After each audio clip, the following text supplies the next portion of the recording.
জনাব মোহাম্মদ আব্দুল্লাহ, মুন্সিগঞ্জ ১। বিসমিল্লাহির রহমানির রহিম। সকল প্রশংসা আল্লাহর। আমি সবার আগে ধন্যবাদ জানাই আমার দলের প্রতিষ্ঠাতা শহীদ রাষ্ট্রপতি জিয়াউর রহমানকে। আজকে স্মরণ করি আমি আমার নেত্রী, দেশনেত্রী বেগম খালেদা জিয়াকে, এবং যিনি আমাকে এই সংসদে আসার জন্য সুযোগ করে দিয়েছিলেন, আমাদের দলের এবং এই সংসদের নেতা এবং বাংলাদেশের প্রধানমন্ত্রী তারেক রহমানকে। এবং আমি আরও ধন্যবাদ জানাই আমার মুন্সিগঞ্জ ১-এর সর্বস্তরের জনগণকে, যারা আমাকে বিপুল ভোটের মাধ্যমে এই সংসদে আসার সুযোগ করে দিয়েছেন।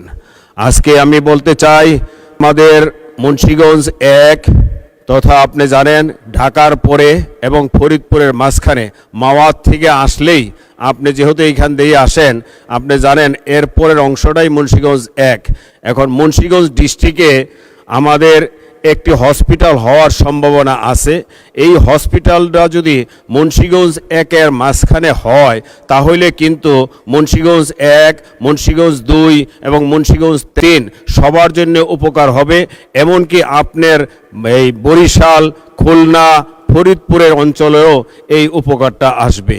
আর আমি বলতে চাই, আমার এলাকা মুন্সিগঞ্জ ১-এ কোনো ইউনিভার্সিটি নেই। এইখানে যদি একটা ইউনিভার্সিটি করা হয়, স্যার জগদীশ চন্দ্র বসুর এখানে জায়গা আছে, এখানে একটি কলেজ আছে, সেই জায়গাটি আমরা এই ইউনিভার্সিটির জন্য করতে পারি। সেটা যদি আমাদের মন্ত্রী মহোদয়, শিক্ষামন্ত্রী নজর দেন, তাহলে এইখানে একটা ইউনিভার্সিটি হলে আমার মনে হয় এই অঞ্চলের উপকার হবে। আশা করি আপনার মাধ্যমে আমি এই উত্তর পাবো।